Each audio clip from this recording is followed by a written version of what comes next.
I'd like to call the meeting to order and acknowledge that we are in Treaty 1 territory, the home and traditional lands of Anishinaabe Ojibwe, Innu Cree, and Dakota peoples, and the national homeland of the Red River Métis. Our drinking water comes from Shoal Lake 40 First Nations in Treaty 3 territory. Panel members today are Marcel Larondo, I'll be chairing, Doug Marks and Valerie Werhan are with us today. Justin Mikulak will be our assessor, and Belen Rojo will be our secretary today. We will be hearing applications for revision of assessment roll in accordance with the Municipal Act. The matters for which revision is requested have been described in each application, and we'll limit discussions to those matters. The statements that are made at this hearing are sworn testimony. Anyone speaking to the matter must be sworn in. Be advised that comparisons of assessment of properties are not considered evidence of market value by the Board of Revision. The Board of Revision is appointed annually by Council as independent of it and the City Administration.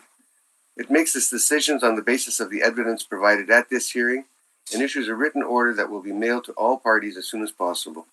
Please note that the Board's decision with respect to an application may be appealed to the Manitoba Municipal Board if the matter pertains to assessed value or classification, or the Court of King's Bench if the matter pertains to an application of exemption from taxation.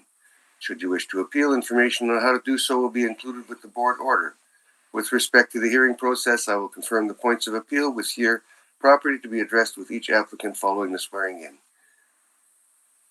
We will then have the assessor's testimony followed by questions that the applicants may have, and then the applicant's testimony followed by questions. Each side will have the opportunity to summarize if they wish. Once all the evidence about an application has been brought forward, the applicant may leave. The process will repeat for each item on the docket today.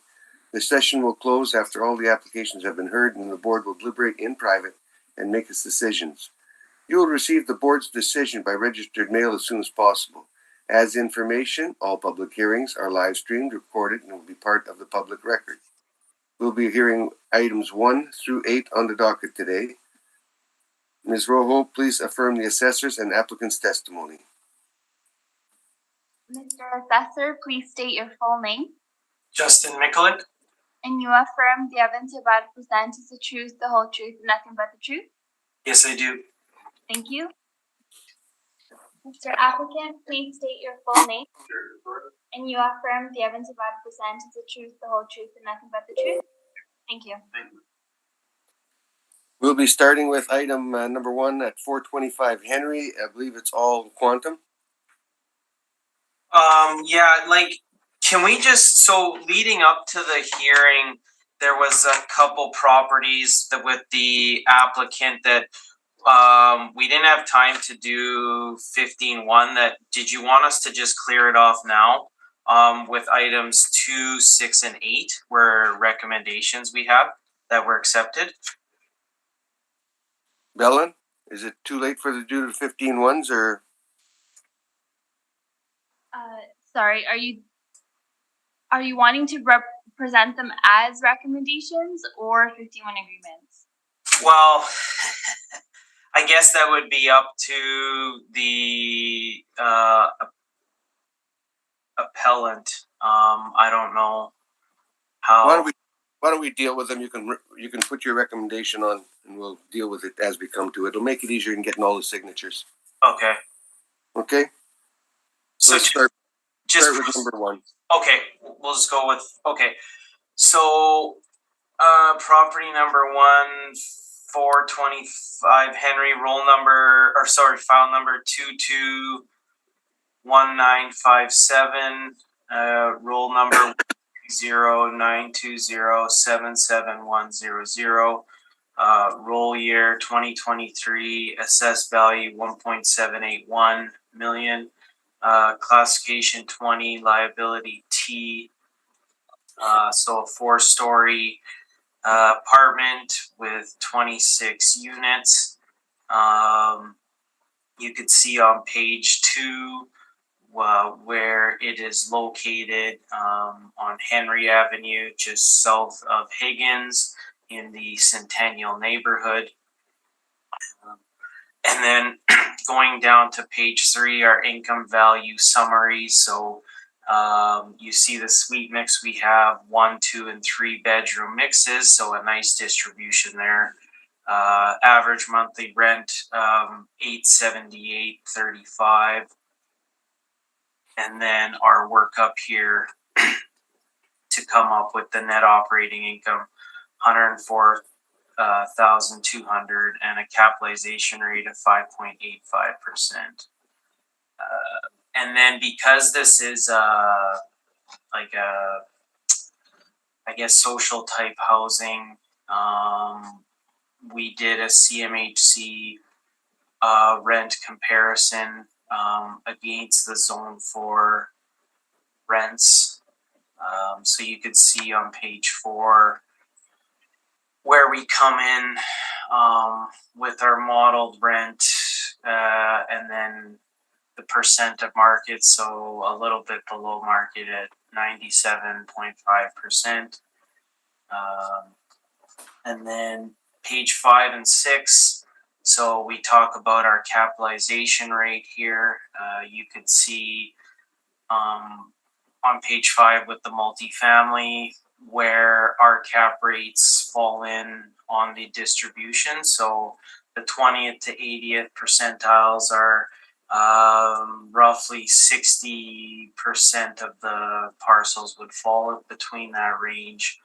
And then you could see where it compares against the other industry standards for different companies, Colliers, CBRE, Cushman, Wakefield. So for multifamily, we fall in 4.8 to 5.6% of just the 20th to 80th percentiles.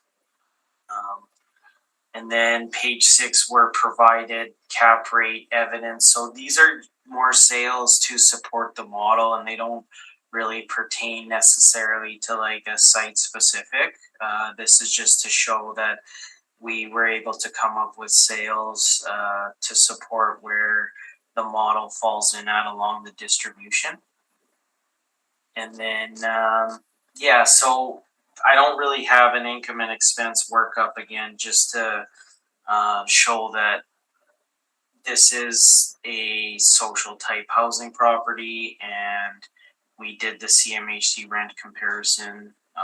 We have the property already at below average income quality to reflect that the nature of what type of property it is. So at the 5.85% cap rate, we're above our range for the model. So we feel pretty good of where the value is here. So other than that, that's my presentation today. Questions? Yes, thank you, sir. I have a few. Mr. Miklick, have you ever visited this property? No, I haven't. Okay, and sorry, you said it's a social type house, but it is indeed social housing, correct? It's rent geared to income, so. Yeah.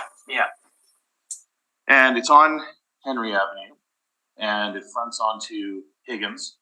Right. And now, can we agree the original building was built in 1912? Yeah, correct. So I guess my question, the obvious question, is for a property that's built in and around the turn of the 20th century, isn't that cap rate, even from a market perspective, extremely low? Sorry, say that again.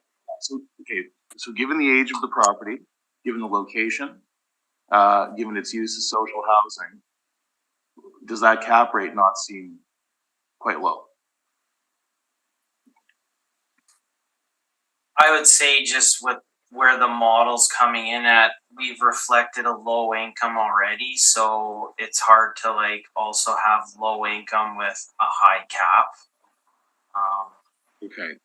I mean, I understand like where your line of questioning is coming from. I just, from the model perspective, that's just, we're already pretty low on the income. And it's all model derived, correct? Yeah. Okay. I suppose just very quickly, Mr. Chair, if you don't mind, I'll go through the cap rate questions once, and then we can just ask the very balance to that. Mr. Miklick, obviously the first one we'll talk about in your cap rate study is 2390 Phillips, Lady Joyce. There's been a lot of talk about this property, but can we agree that at the time of purchase, the rents were what we'll call below typical market. Is that a fair comment? I guess. Okay, and if that's indeed the case, then just mathematically, objectively, if the rents are increased to a market standard and everything else is held constant, including that sale price, then that cap rate would indeed expand above and beyond what you're suggesting, correct? Just from a purely mathematical standpoint. Like, what are you saying? The cap rate would go up because the income goes up? Yeah. So if you take an income workup for this property, and you say, okay, well, we know that the sale price is 19.4. What we don't know is the cap rate. So we're effectively trying to solve for the cap rate. We know what the expense ratio is. So if the potential gross rents were increased, all things else held constant, that cap rate would indeed go up. Correct? By the mathematics, it would. Okay. And can we agree that the purchaser was a national real estate trust? So they would have been what we'll call a knowledgeable or astute investor. Is that fair to say? Yeah, I would say they would do their due diligence. And so it's an interesting scenario. Can we agree? Because we have a property that's newer, but it also includes some topside economic potential, which is somewhat rare. Typically, a property that's new is going to be operating at the high end of its income producing capability. But if you see a newer property like this that still has some topside potential, that would be desirable to an investor. Correct? That appears to be what happened here. So you're saying they bought it because it was because of the future income potential? Well, I don't know why they bought it, but I can certainly see that once they purchased it, the rents went up. Now that's post reference. I won't speak to that in any detail, but clearly, if we're looking at the motivation, they have a new building where we can see at the reference date that the rents appear to be below market. So when they purchase it and they increase those rents, they're benefiting from the purchase of a newer building, as well as the topside economic potential of the delta between the market rent and the asking rent of the current contract rents that are being achieved. Correct? I just know that they're like when you're driving capitalization rate, you're going to base it on the income in place. Well, okay. So but we can agree that the principle of anticipation is a large driver of cap rate. So if you anticipate rent escalation, then that certainly would be a factor, would it not? I'm just a little bit lost, quite honestly, because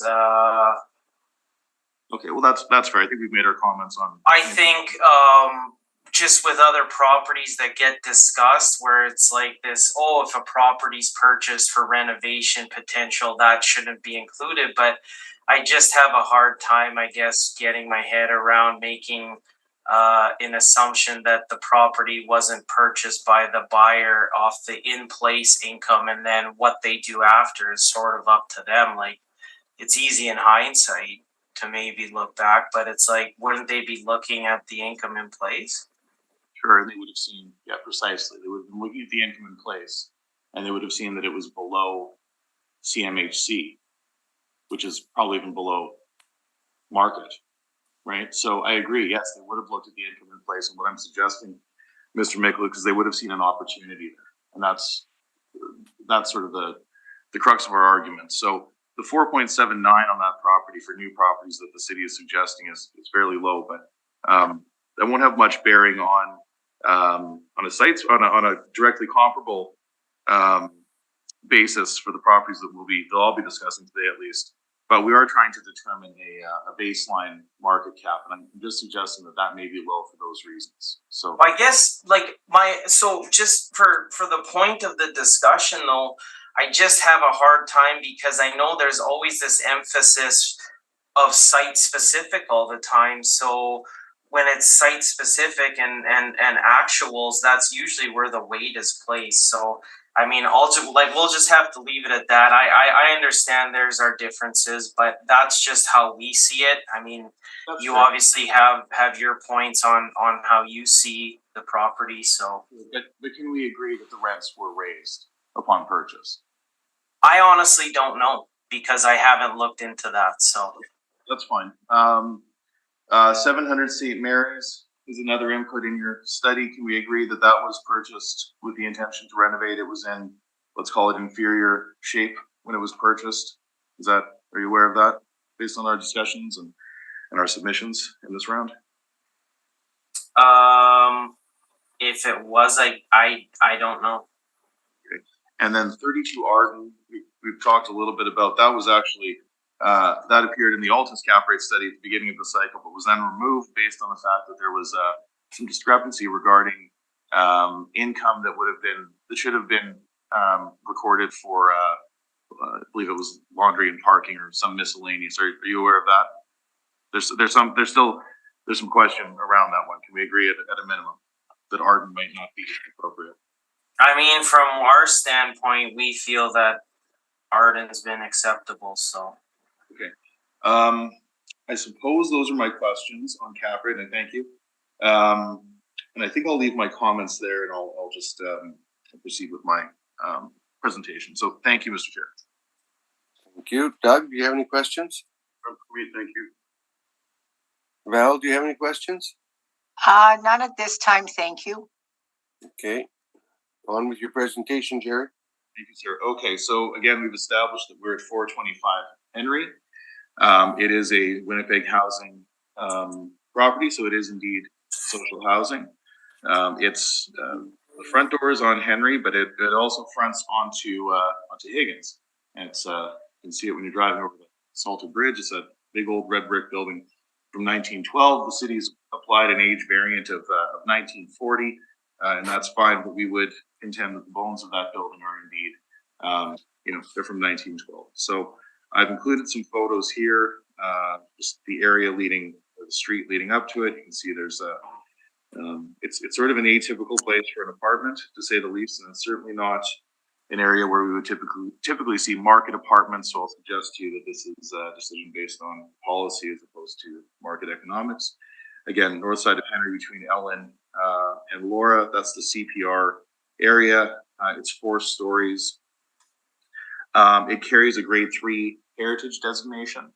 Now, I won't get into a big discussion on that, but clearly properties that carry a heritage designation ought to be treated differently, as the heritage designation is indeed a caveat on title, and any permitted work that ought to be done needs to go through a different permitting process. And typically, just suffice it to say, it does take longer typically, and it is more costly. So ultimately, in the barest terms, that would typically equate to more risk for an owner. So for this property, we've looked at the rent that the city is using. We think it's fine.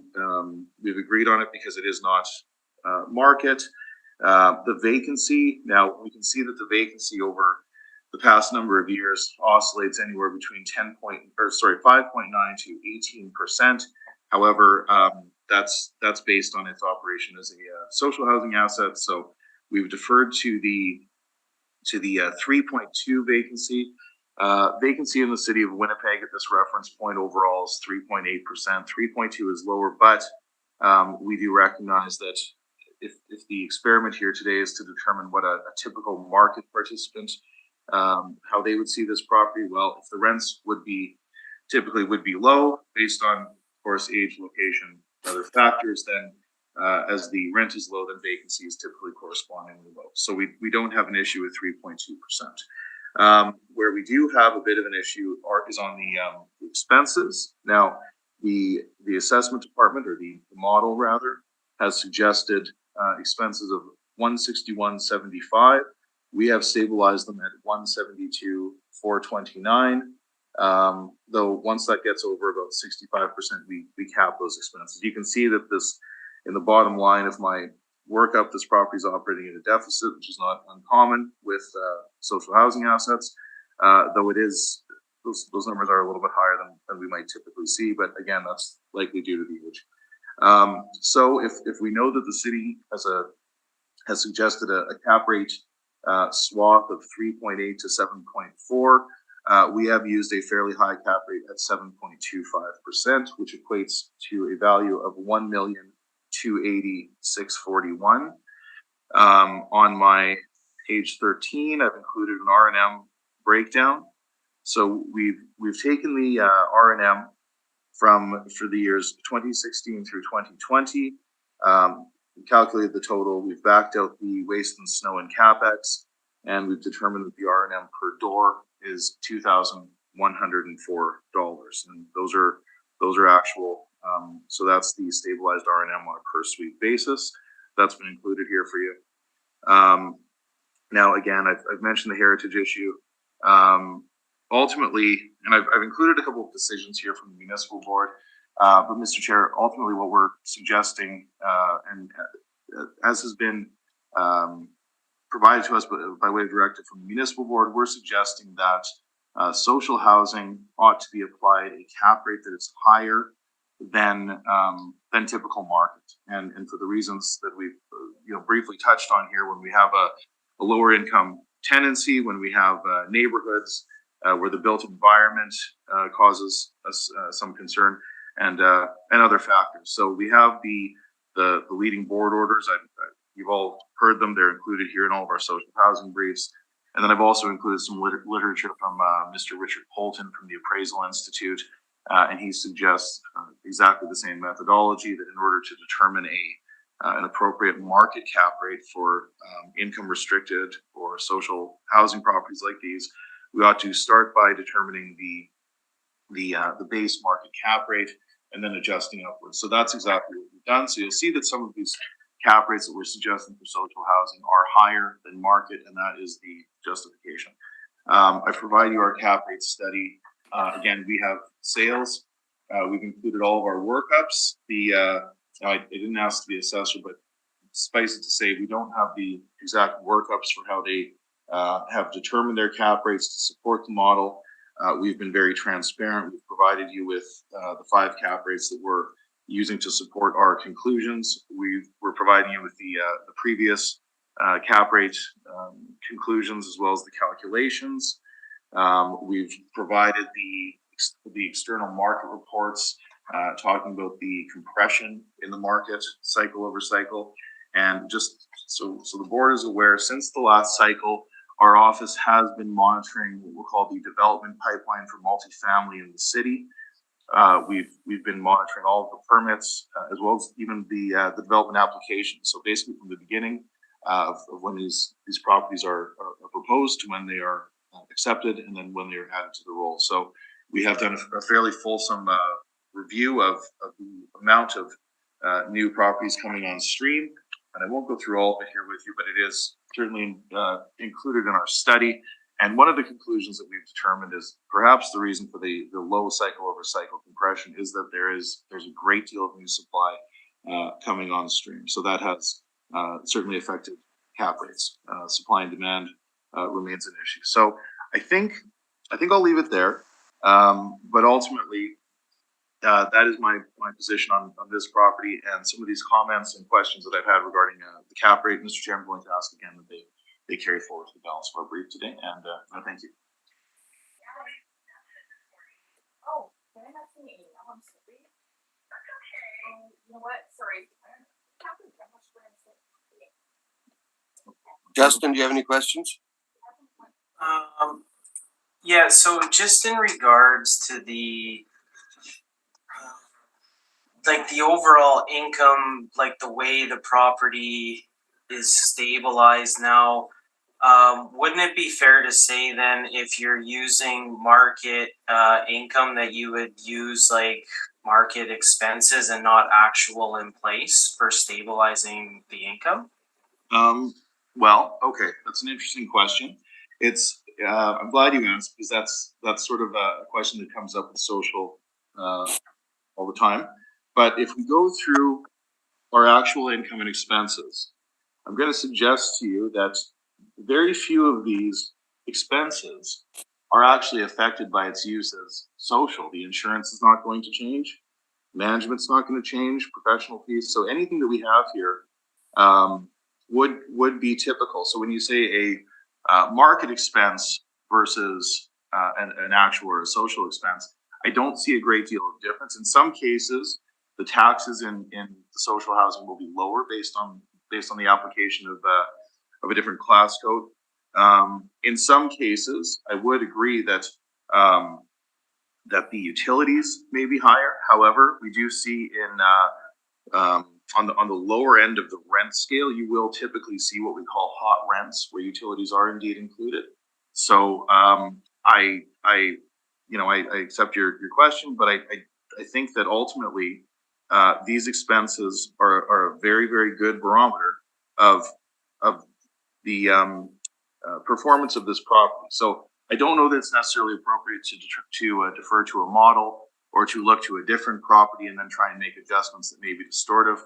I think using the actuals here makes sense. And again, we have capped our expenses here so as to not let them completely run away with us. So yeah, I feel very comfortable with what we've submitted here today. Okay. So the in-place income, like when I'm looking, they receive MHRC mortgage and tax subsidy of $201,700. That's correct, right? Sure. Yeah, they would receive a subsidy, but if you look at their actual rent that they're receiving, right? Just so we're not mixing methodologies here, Mr. Miklik, we're suggesting that your $274,000 per annum is fine, and if you look at their actual potentials, it's in and around 130. Yeah, I just have an issue with mixing the and if we're gonna stabilize actuals, then maybe we need to be using. We see we're not mixing. That's the whole point of the experiment, is to take this property, which is indeed social, that performs as a social housing rent geared to income asset, and then to try to determine a fair market value based on market parameters. So we've both included market rents. We don't disagree on that. We've included a market vacancy. We don't disagree on that.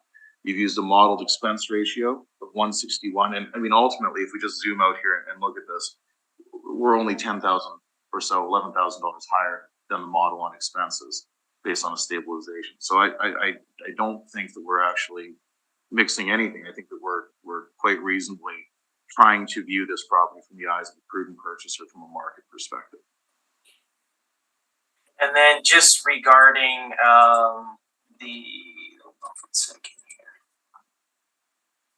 just regarding the cap rate, so the 7.25. So would you agree that that goes way outside the scope of all the ones listed for Colliers, Cushman, CBRE? Yes, absolutely, because those property, typically those studies are not going to include an old warehouse that's been converted for social housing at the railroad tracks. This is an atypical, anomalous property. The city in the valuation of income producing property suggests that multifamily runs from 3.8 to 7.4. So I feel fine putting this one at the higher end of that range for all these reasons that we've set forth. So and then so overall, just in determining the cap rate, wouldn't you agree though that if you're already coming in with a very low income, that it would essentially be like double counting if you try to place also a really high cap rate on it? No, absolutely not. If you have a property, again, we talked about the principle of anticipation. So if we can agree that this property typically is not going to have, unless there's some major change on Henry Avenue that makes it extremely desirable, you're not likely to see very high rents here. So if we're talking about the cap rate is the numerical representation of risk, it makes absolute sense that you would have a higher cap rate on a property that has diminished income producing capacity and typically higher expenses. And then there's also the heritage issue. There's a lot of factors here, more than our typical. I mean, you've got a building from 1912. It's heritage. It's at the CPR yards. It's social housing. Those are a lot of points that a purchaser might give them some pause. So no, I absolutely do not think we're double counting. I think what we're doing is we're adequately or appropriately capturing the risk profile of this asset. Okay, those are all my questions. Thanks. Val, do you have any questions?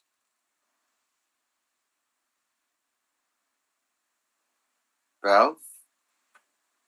Sorry, I had to unmute. Sorry about that. No, none at this time. Thank you. Doug, do you have any questions? No, my question's been answered. Thank you. Thank you. And I've got no questions. Anything in summation, gentlemen? No, I think I'm okay. Thanks. Good. Thank you, Mr. Chair. You're good. Thank you. We'll go to number 2 now, which is 585 William. 585 William, yeah. So this one we had a wreck. Did you want me to read in the roll number? Please do. Or sorry, did you want me to read in the file number? Correct. So file number 22-3433, roll number 13070299000. Sorry and- to interrupt. I do need to swear in our applicant. Oh, there's I didn't realize there's Oh, I'm something sorry. else. I didn't know we changed applicant. Okay. I'm sorry. Go ahead. Applicant, please state your full name. And you affirm the evidence about to present is the truth, the whole truth, and nothing but the truth? I do. Thank you. Sorry, Farah, I hadn't seen you walk in. Okay, carry on, Justin. I'm sorry. Okay. Did you want me to reread the file number again? Or I'm sure it's on the record. okay. Okay, so we came to an agreement with the appellant on a value of 1.004 million. 1,000,004. 1004000. Yeah, 1,000,004. Farah, are you good with that number? Yes, we are in agreement. Thank you. Okay, accepted. Any questions of the panel members? None. None? None. Okay, that'll conclude that matter. Good enough. Let's move to number 3, which will be 567 William Avenue. When you are ready, Justin. We're not switching over. Is Farah staying till the end now? No, it's back to Jarrett. Musical chairs here. Okay. So we have file number 22-2015 and roll number 13070294000. Roll year 2023, assessed value 343,000, classification 20, liability is T taxable. So we have a 3-story apartment, just 6 suites, so on the smaller side. It is located, I did not put a map, but 567 William Avenue would be say halfway between where City Hall is and Health Science Center. We could say it's on William Avenue in that range there. Now, in terms of the income value summary, you could see where we are with our suite breakdown. So a 3-bedroom and a 1-bedroom, where we're coming in for average monthly rent per unit at $711.06. And then our income workup, again, we have this property well below market in terms of the rents. Like if you go to page 4, you could see where we compare with the zone 2 rents for the area. So and then on page 5, just showing like we're 40% below market with what they're charging based on the suite breakdown. So net operating income $19,214. the cap rate's 5.6, and again, I touch on it. It's like we're already so low on the net operating income that just to come up with a value to make it reasonable, it's naturally going to be a little bit of a lower cap rate. Just seeing that the income is 40% below market, so that's kind of where we're coming from here on this one. The cap rate stuff we had touched on page 6 and 7, and outside of that, similar type social housing, where we've reflected that in our model, being that we are well below market income on what the true revenue could be of a property like this. So outside of that, I think that would conclude my presentation. Do you have any questions, Jared? Just a few. I'll be very quick. Mr. Mikulik, did you review the actual expense statements for this property in anticipation of this hearing today? I did not. I noticed that it says there's 2 outdoor parking stalls, but there's actually there's no parking associated with this property, correct? You know what? Maybe not. I mean, The reason why I ask is it's not a. I mean, obviously it's not a huge thing, but if it is all modeled, then if that number were 0, does that affect the model? I would say it's just such a marginal amount. I really don't know. Well, I agree, but if it's 0, does that? Well, okay, it's fine. I'll just keep going. I don't think so because the threshold is pretty small, so I'll just go with that. It's showing me the actual year is 1905, and then the effective year is 1918. Any idea? Sort of it's an interesting variant to go for 13 years, almost or 100 years ago. Do you know what would have precipitated that? Yeah, so a lot of like some of these things on older buildings, just over the years, like obviously this property would have been on historical record for quite some time, as you could agree. Over the years, maybe something could have got added many years ago. I think so, yeah. They used to call it Osmond Court, and it was a duplex when it was built, and then he turned it into 4-unit or something. But okay, that's fine. I just wanted to know if you had a record of why that was. I think ultimately those are my questions. Thank you. Doug, do you have any questions? Yeah, just one regarding the cap rate. Comparing 425 Henry to 567 William, the cap rate differs by 0.25%, and they're about the same age for vintage buildings. Why is there a difference there in the cap rate? So that's where I had touched on when our income is actually much lower. So when you look at the one on 425 Henry, our department's income was much higher in terms of like relative to market. It was a lot closer on a percentage basis. When you look at this on page 5, where our percentage to market's only like 60%. So in terms of being able to come up with an overall value that the model feels to compare against sales, it's going to naturally pull the cap rate a little bit lower just due to the sheer mathematics, right? How we were discussing how previously, a higher income, once you know the sale price, can pull the cap rate up, while just like a lower cap rate, a lower income could naturally lead to a little bit of a lower cap rate, just from the sense that you factored in all the risk through the income. So because the income's so low, you've taken away that element of risk. Whereas if, say, the rents were a lot higher, closer to market, you could maybe justify, because the income would be higher, that the cap rate could be a little bit higher as well.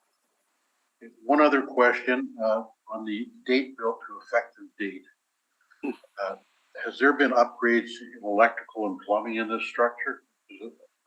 Not that I'm aware of. I mean, I'm assuming they would have had to have gone through general maintenance standards because it is a Winnipeg housing property. So it would have to be upkept, I would say, to some type of reasonable standard to current practices. But I don't have like permit information on it. There's no permit information on this? Not that I was able to see off the like when I went in here. So Okay, thank you. No further questions.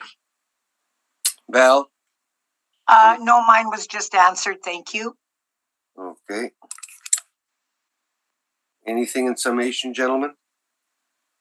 I guess just run. Oh, I guess I you'd like to present, right, Jerry? Quick, but yeah, please. Okay. Um, Sometimes your questions sound like you're presenting, so I know. I got carried away, you know? Okay, so we've established here that our subject is in the 500 block of William Avenue, and just to be clear, we're one building off the corner of Kate and William. Again, the property was built in the early 1900s, 1905, and that variant of 1918 is accepted. It's fine. We note that it has basic finishes. It has no air conditioning. Now, in terms of the panel member asked a good question. I'm not sure if if the electrical is upgraded, or I'm assuming it likely is, but the bones of this Here's hoping it won't. Pardon me? Here's hoping it won't. Yeah, absolutely. Yeah. So, but we do note that we have very, very basic finishes. Again, there's no central air.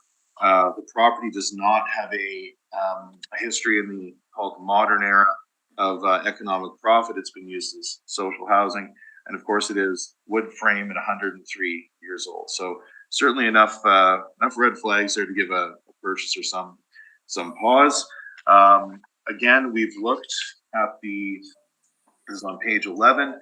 We've looked at the rent. We think the city is applying a rent that is commensurate with a rate that is below CMHC. We don't dispute it. We think it's fine.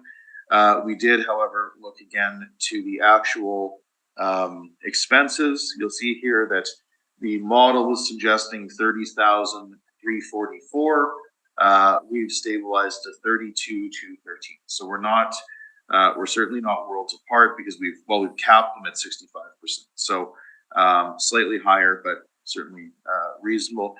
We've used a cap rate of 6.5%.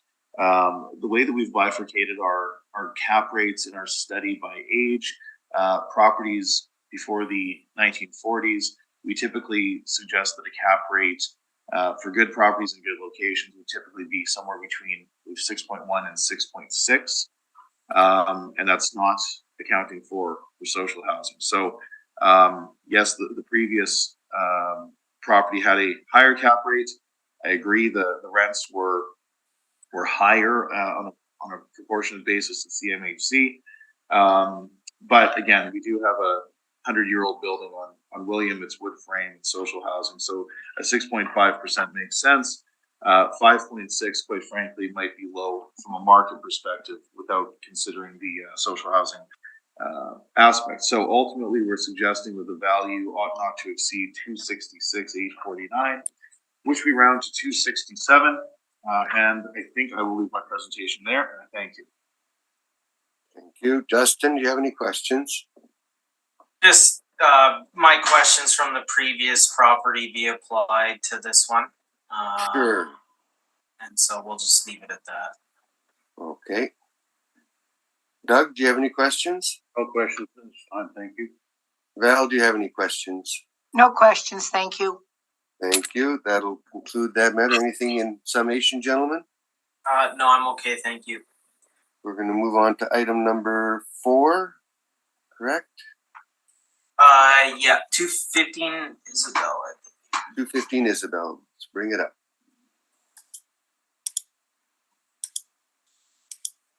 Yeah, when you're ready, Justin. So we have file number 22-1111, roll number 13071549800, roll year 2023, assessed value 7.268 million, classification 20, liability G, grantable as it's Manitoba Housing and Renewal.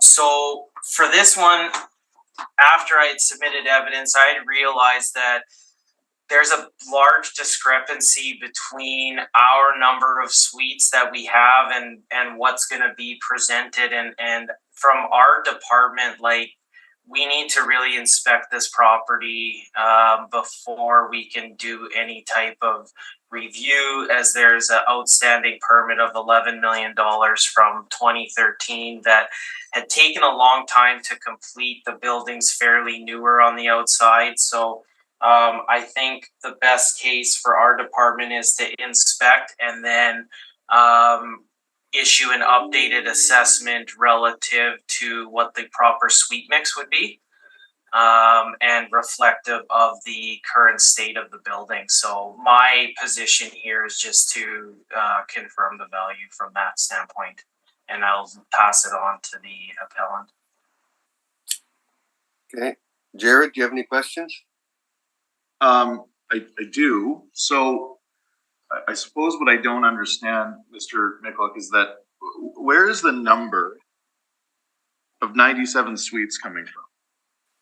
So that's exactly my point. I really don't know, and from what I've heard is, I guess this place is adaptable where they can adjust the suite mixes as they see fit, because they take in new families, and so that's all I really know, and so I think it comes down to, we need to speak with who's managing the building to come up with a concrete number of how many suites should we be reflecting here, and the suite breakdown. But from my knowledge is they can change the suite mix as they see fit. Okay, now, all right. So, but you mentioned, Like 97 feels too high, obvious, like from what I've seen, but I don't know. Like, I can't really defend what we're talking about here until I go and see the building. okay, but just to be fair, and it's not, obviously it's not all on you, so I'm careful not to, it's not your fault, but this property has been appealed before, correct? And so this would have been brought to your attention, so the city would have had time to review. Is that not? Yeah, I mean, my guess is possibly. I mean, I would be more than happy to go out with yourself to the site and go through it, just so that we can be clear on what should be assessed accordingly. I think I'll leave my questions there, Mr. Chair, and I'll speak to this in my presentation. Thank you. Okay. Doug, any questions? None for me, thank you. Val, any questions? None, thanks. I guess Justin, you're saying that the suite count is off, but we've dealt with this property before. Why is it all of a sudden the suite count off? I have no idea. This is my first time dealing with this, so but it's something like I can't come in here and speak to this property when there's such a large discrepancy of what we are listing here to what could be potentially in the property. And the fact that, like, it's a 1979 effective year built, whereas the building looks brand new from the outside when you look at it on Google Street View. So it's just, I can't really talk to this number. Okay, let's see what Jared's got to say about it. Jared, if you make your presentation, please. Thank you very much, sir. So, okay, and I'll make a quick adjustment too. My cap rate was a bit high, so I'm going to change that as we go through. But just so we're very clear, this is the corner of Ross and Isabel. It's EARCOM. It's the Immigrant Refugee Center of Manitoba. I believe it was built between 13 and 16, somewhere in that range. And it houses and provides support and services for newcomer families. So I agree that 1979 effective age is erroneous. It should be much newer. But the main thrust of our argument here is that there are 60 suites. It's been reported. I have a recent printout on my page 7 from from Earcom's About Us site, part of their website, showing that they are a nonprofit providing safe, affordable transitional housing for newcomer families from more than 20 countries. And it has 2 residential buildings. So it's got this one, which it says quite clearly, a 60-unit housing complex at 215 Isabel. That's current. Now down the road at 95 Elm, they have a whole other property, and there's 66 units there as well. That's the original one. So that's the main issue here. We're using 60 units. Now on page 11, we've done a similar exercise as the city. We've taken the CMHC rents. This is at the top part. It's above the expense ratio. So we've taken that suite count at 60 units. We've taken the CMHC rents and we've applied 80% of those rents. And that's typical, if not on the higher end of what the city typically does with capturing social housing, and we think that's fine. So ultimately, our potential rents are $561,600. Again, that's based on 60 units. I had used 6.5%. I think that's too high. So I'm going to make an adjustment to 6%. And sorry, when I recalculate, my value then comes to, and sorry, I should point out, I am indeed accepting the, I'm accepting the 48.8% ratio. However, it's a much different number because we're using 48.8% of the actual EGI based on the 60 units. So that's all provided for you in on page 13. But again, I'm going to adjust that 6.5 to 6%, which gives us a value of $4,636,250. So we are going to request the value not exceed $4,636,000. We feel comfortable that there are indeed 60 suites there. And we think that number is supported. Again, the balance of my brief talks about affordable housing and how we ought to treat cap rates. And yeah, I think that's basically it. The major issue here is there's a slight tick upward to the cap rate based on the fact that it's social, and then adjusting for the appropriate suite count. So I think I'll leave it there, and I thank you.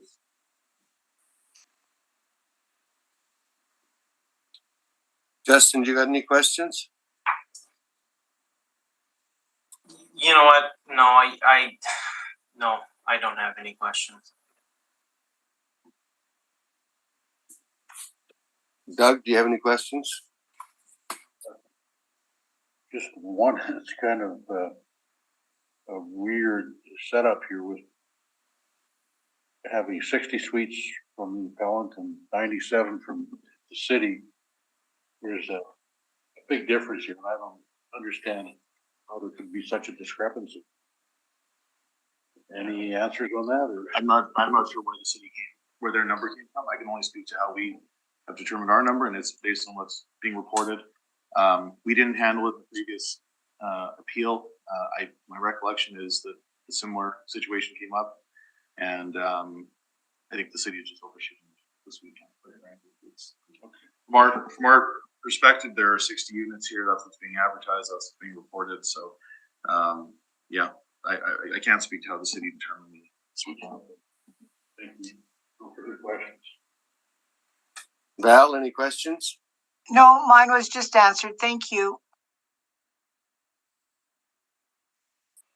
Jared, have you visited the property? I've not been inside. No, I would like to, but I have not been inside for this cycle. Do they tell you how many 3-bedrooms there are in this unit, in this one building? I'm sorry, how many? 3-bedroom apartments. 3 bedrooms. We have 24. 24. And then how many 2-bedrooms do you have? 2 bedrooms, 24. And 12 bachelors. And then you got the 12 bachelors, correct? Yeah. See, that was done. Was that done when the renovations were done, when they took out the other bachelor suites and turned them into 3 bedrooms for when the building was reconfigured for the new type of housing it went into? That makes sense to me. I can't say for certain, but that makes sense to me. Yeah, I can't say for certain, but I think that's probably accurate. Because It's the bachelor suites that have gone down from 60 Right. down to 12. Correct? Right. Yeah, no, that makes, yeah. I didn't look at And the, but I they know never, that. and they never used to count the 3 bedrooms because there were no 3 bedrooms originally. That makes Correct? sense.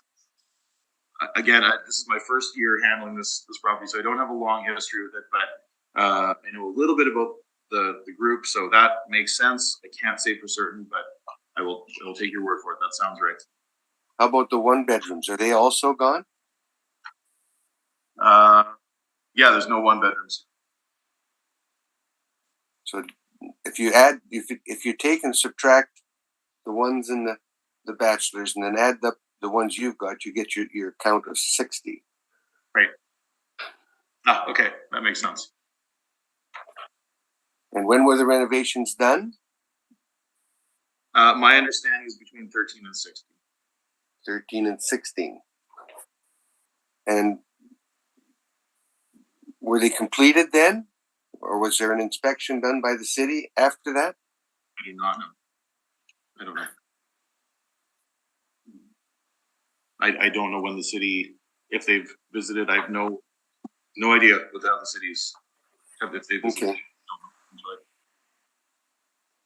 You didn't, I guess it's the city that supplied the permit for it, right? Yeah, like I can, like if you just want me to chime in, that's where, like when I had seen our records, like with this permit, and again, this came about after I had submitted all the information, just with the volume of appeals that we're dealing with at this time. I looked at it and just said, like, this permit hasn't been factored in yet. And we should at least go through the building just to make sure everything's confirmed, and then when we go forward we at least know, like, hey, the city was in this building in 2023. So that's kind of the inspection aspect that you were just talking about, where we need to go into this place. Both sides do. Thank you very much for your presentation, gentlemen. Is there anything in the summation? No, I mean, I think I've covered enough from our end. Jared, you're good? Thank you very much. Okay, thank you. We're going to move on to 525 William Avenue then. Let's get it up first.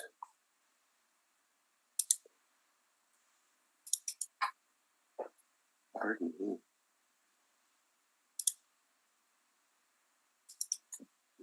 Does anybody need a break, or you're still good to go? Mr. Chair, could I just ask, I'm sorry, on the previous address, did the assessor not ask for it to be,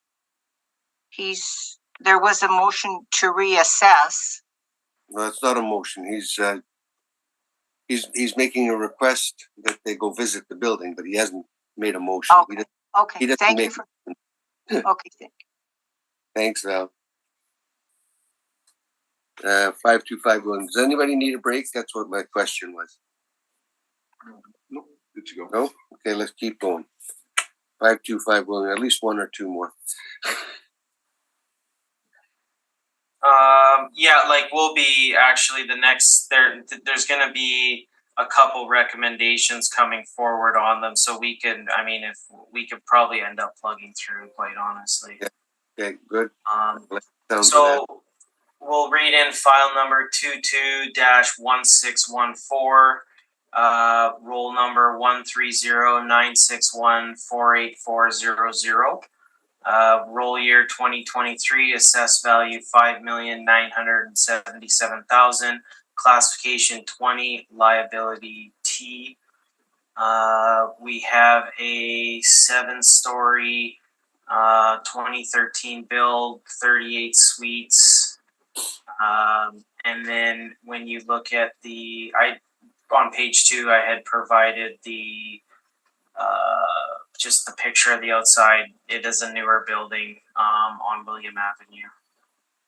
So there's your reference, and then our suite mix of 10 1-bed, 15 2-bed, 8 3-bed and 5 4-bedroom, so 38 units.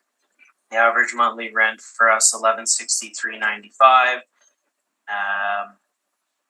Net operating income $292,853. 4.9% cap rate, reflective that it is a newer build. So you could just see where we're coming in on the CMHC rents on page 4 for the area, the zone 2s, 3 and 4 bedroom. Well, they don't provide a 4-bedroom, and then for the 3-bedroom, I had just used the 2-bedroom rents because again the data wasn't good enough to be able to use it. So we are still coming in a little bit below market, as you could see on page 4. With that factored in, it is a newer build. So in reality, we touched on the cap rate information. I don't have to go there, but we feel that we're okay on this one, and that would be all for my presentation today. Jared, questions? Yep, just very quickly, Mr. Chair, thank you. Okay, this is all on cap rate, so I'll limit my questions to the to issues surrounding cap rate. Mr. Miklik, the amount of parking, the ratio of parking to the suite count is exceptionally low from a market perspective, correct? That's correct. Okay, and then also, we can agree this is purpose-built. This is not built for the market, but rather built for social housing, correct? Yeah. Because we don't, and can we agree, we don't typically see 4-bedroom apartments. Sorry, can you say that one more time? Yeah, so 4-bedroom apartments are typically rare. Is that fair to say? Yeah, there's not really many around. And that's why the CMHC data is not terribly reliable. Okay, that's fine. Now, in terms of the cap rate, that's just modeled, correct? Correct. And does that cap rate consider the social element, or does it consider the location, or is it just simply based on size and age? It factors in the area and the year built, etc. Okay. I honestly don't know though if it factors in social or not. I can't really talk to that. Okay, that's fine, Mr. Chair. I'll leave that there. Those are my questions. Thanks. Val, and do you have any questions? None at this time, thank you. Doug? No questions for me, thank you. And I've got no questions. On with your presentation, please, Jared. Thank you very much. So we have a 7-story concrete frame structure. There's no basement.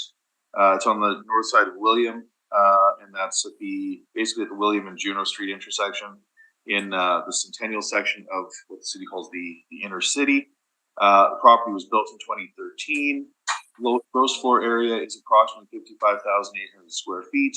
And again, the suite count is somewhat atypical with 10 1-bedroom suites, 15 2-bedroom suites, 8 3-bedroom suites, and 5 4-bedroom suites. There's a low amount of parking. I think there's more than 2 lots, but still there's a very low parking ratio here. Now, I've mentioned that our typical approach is to look to the market to determine the market cap rate for new builds, and then factor upward to some degree for social housing. In this case, the property is new, but we're on, locationally, it's not typical for new high rises. I don't think so. Where we would typically use 5.25, we've applied 5.5%, and that's basically we're only arguing the cap rate here. We're saying that 4.9 cap rate that's modeled is low. We would suggest that's low for a market apartment, certainly too low for social. So ultimately, we are agreeing with the NOI, no issue there, but we're suggesting a cap rate of no less than 5.5%, which gives us a capitalized value at the reference date of $5,234,600, which we then, of course, round to $5,325,000, and we do respectfully submit that the value of this property not exceed $5,325,000, and again, it's based on an adjustment to the cap rate to adequately capture location, social housing, atypical suite mix, and lack of parking. And that's my presentation. Justin, your questions? No questions for you, thanks. So, no, you know what? I have no questions. Thanks. Val, any questions? None, thank you. I think you said no already, right, Mark? Doug, I mean. Now you've got me confused. Everybody's moving through the numbers so quick here. I've got to have a look at your numbers. So it's 5,325,000, and we're agreeing with the NOI. It's simply a question of the city suggesting a 4.9 cap, and we're suggesting 5.5, and that's the whole argument. So our value comes in at 5,325,000. Yeah, I thought I heard 5,234,000 there in your presentation. I was trying to find where that number was. Well, that'd be fine too, but no, we're. I think you might have changed some numbers around on me, but that's okay. I'll go with the 325. Thank you for your information. Anything in conclusion? In summation? I'm okay, thank you. We're good, thank you, sir. You're good too. Thank you, Jared.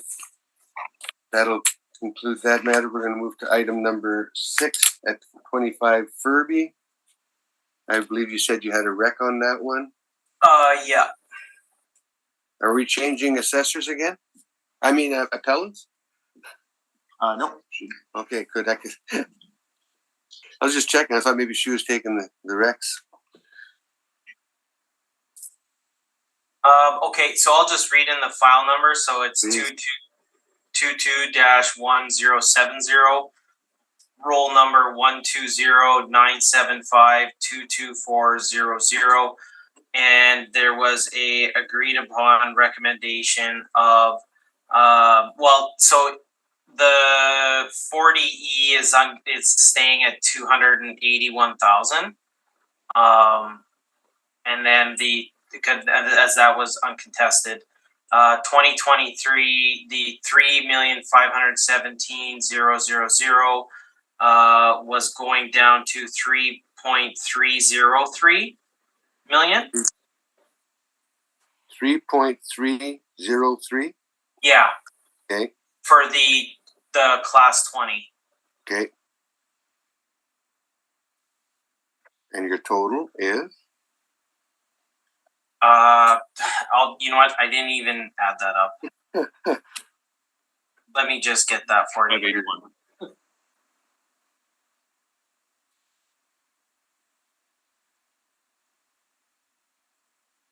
3.584 total. Okay. And that's it for your presentation so far? Yeah, that's. Jared, you're good with that number? Well, just really quickly. So it's 3,003,000 on CC20. 3,303,000. Yeah. So 3,303,000, and then I have, and Justin, correct me if I'm wrong, but I have 281 on the class code 40E. That's correct. Yeah, that was exempt. That property. Yeah, I think you said a different number, but that's okay. It's not a huge deal, but I just want to make sure that stays constant. So that should be 3,584,000, right? Is that right? Correct. Yeah, we're in agreement with the quantum, Mr. Chair. You're in agreement. You're in agreement. Any questions from the panel members? None. Thank you. We'll move on to item number 7. That'll be 290 Langside. Let's get it up before we. 290.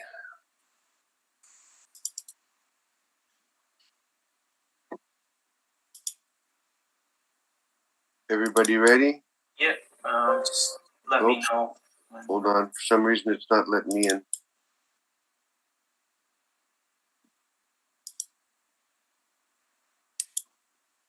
Okay, I got in now. Go ahead when you're ready, Justin.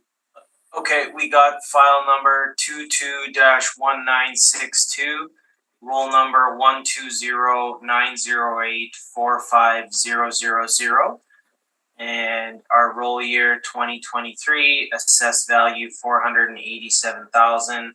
Classification is 20, liability T, taxable.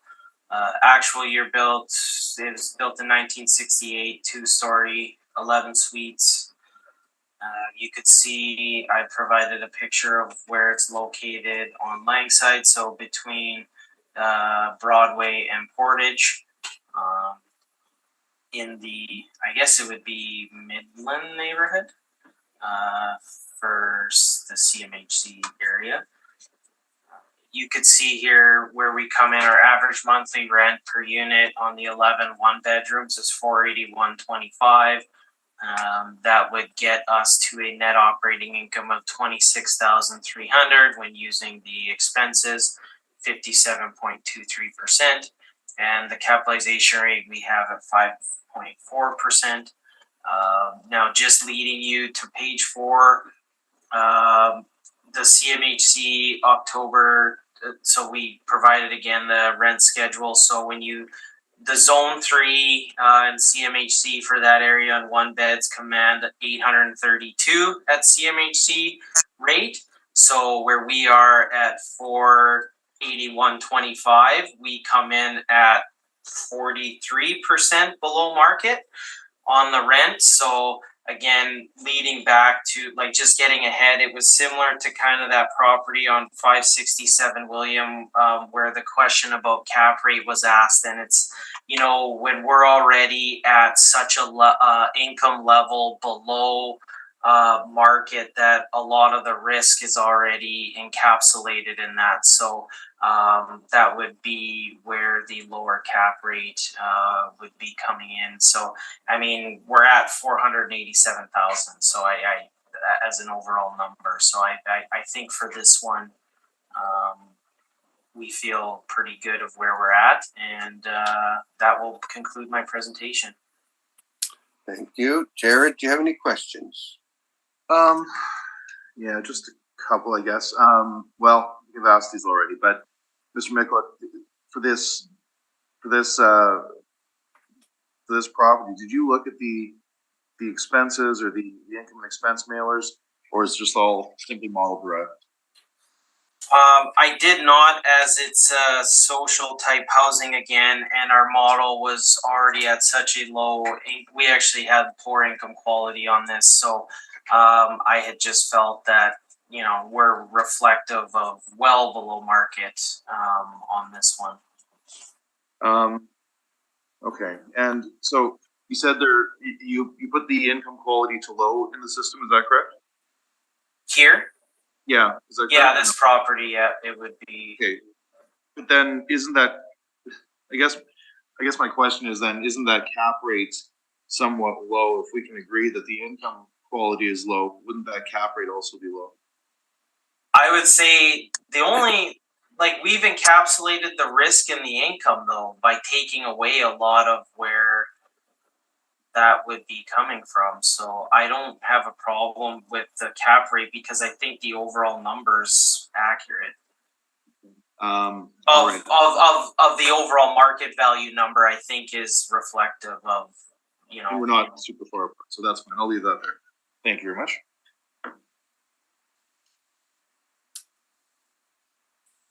Questions, Doug? None for me, thank you. Val, any questions? None, thank you. And I've got no questions on this one. Jared, on with your presentation, please.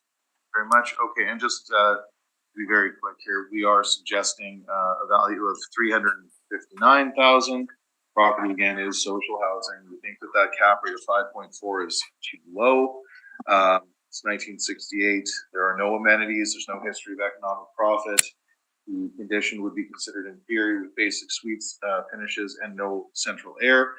And then we also have obviously that multifamily inventory that's becoming saturated at the revenue state. So with all of that being said, we think a cap rate of 6% is more reasonable. I've page 11, I've given you the breakdown. Again, we're accepting the income. We think that it's appropriate when you look at the actuals. It's actually pretty close, so that's fine. In terms of the expenses, they are quite high. The city has used 35,192. We've stabilized to 39,970, which is of course based on capping those expenses at 65%. You can see that they actually run somewhere between, typically over the last 5 years or so, or 4 years, somewhere between 86 and 104% of the effective gross income. So we have looked to cap that expense ratio at 39,970. Our NOI is about $5,000 less than the city, and we are using a cap rate of 6%. And ultimately, that gives us a value of $359,000. Just very quickly, page 12 again. Our repair and maintenance study on a site-specific basis for this property shows you how we've determined our R&M in our calculation, and so that has informed our position. So ultimately, we're suggesting 359. And Justin, any questions? Yeah, just like with with this property in and of itself, with the rents being so low, would you agree though that if it were to sell, that the rents would probably go up closer to market to a purchaser? Well, it would depend on what the market would bear in that area, right? So where we are here on Langside, as you know, in West Broadway, there's a huge concentration of apartments. So hopefully, yes, but presumably for somebody to subtend or generate higher rents, they'd have to do a fair bit of work to this property. We often see in social that there's, let's call it a utilitarian standard as opposed to a higher grade of amenity. So sure, presumably, but that's precisely why, Mr. Mickle, we don't use these types of properties when they sell as cap rate comparisons, because they are typically purchased with the intention to renovate. But yeah, if somebody were to purchase it, they would probably have to put a great deal of work into it and then hope that the market would respond favorably. And then the 11 one-bedroom unit, would you say for the area that would be pretty reasonable in terms of being able to garner demand? Oh, okay. Well, that's so. Yeah, typically in the downtown, historically, one-bedroom units have been the most popular. Although we are seeing cycle over cycle more vacancy in one-bedrooms and bachelors, and that's likely. It's a trend that we noticed was emerging before the pandemic, but obviously the pandemic would have accelerated people wanting more space if you're working from home or working remotely, and people we've seen a shift in tenant preferences, typically for more space, more amenities. Now, I guess the other side of that coin is, in terms of the types of rent that you're able to generate going forward, you would probably want, you would want some 2 bedrooms in that mix, because clearly they rented a premium to 1 bedroom. So when we talked earlier about the principle of anticipation for durability and an escalation of rental income going forward, I think that having a suite mix that includes more 2 bedrooms would be more favorable. But yes, I would agree with you. Traditionally, in the past, in this area, 1 bedrooms would be considered sort of a hot property for sure. Those are all my questions. Doug? No questions for me, thank you. Val? No questions, thank you. And I guess this question, is going to relate to basically all of the properties we've dealt with so far today as well. I'm sort of lost at words when I look at what are we doing as far as site specific on these locations? The expenses, to be certain, are site specific. Yeah. And then we're also, we're adjusting the cap rate to I guess, I suppose it's site specific in that they're social housing, so we're capturing that. But ultimately, you're right. We can't use the actual rent being generated, Mr. Chair, because we'd end up possibly in a negative position. So, but expenses, I guess, to answer your question shortly. Yeah. Okay, so when we start going site specific, and I'm a strong believer in that, but are we taking into account the location as well? We should be, certainly. But are we? Well, we are. I don't. The city. The model is sort of a street. We don't know exactly what how it changes with location, but I would suggest to you that sure, in West Broadway, we've certainly seen some preclusions to private development. There's some issues that we've understood. In previous cycles, previous hearings, I've actually had a document from one of the housing groups, and they actually talked in depth about some of the perceptions around the area and some of the issues going forward that have been, I would say conservatively since 2017, 2018, there's been a bit of a shift. And I think since COVID, the downtown and surrounding areas have some issues, to be certain. So we do consider location as a primary driver of real estate value, to be certain. Okay, I'll leave it at that. Thank you very much. Anything in conclusion on this property? In summation, I mean? In conclusion. No, I'm okay. Thank you. We are good, Mr. Chair. Thank you. Thank you. And I guess we'll move on to item number 8, which again, you're going to have a recommendation on, I do believe. I heard you say. Let me pull that up.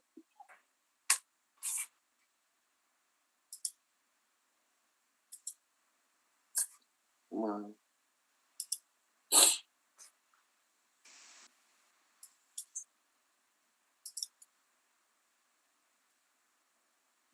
Go ahead, read it on the record, please. File number 221616, roll number 12091074000.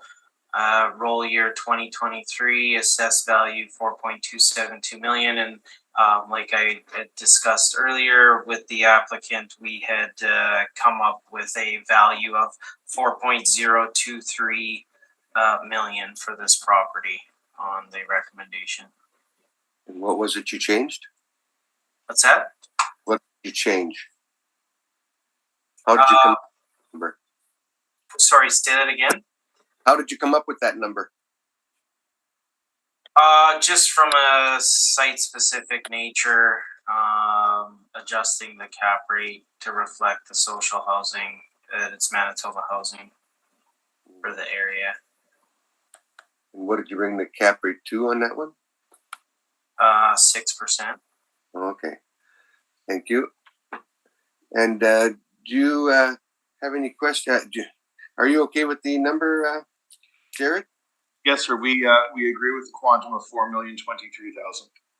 Thank you. Any questions from the panel members? Just one, what was the NOI remains the same, 41,364? Yeah, we're using the city of Winnipeg NOI. Okay, thank you. Okay, anything in summation, gentlemen? No, that's everything. We're good. That's it. You all for your time today. Appreciate it. Yeah, we have heard all the we've heard all the items scheduled for this hearing, and this meeting is now adjourned. All right, thank you. Take care. Yes, everyone. Thank you.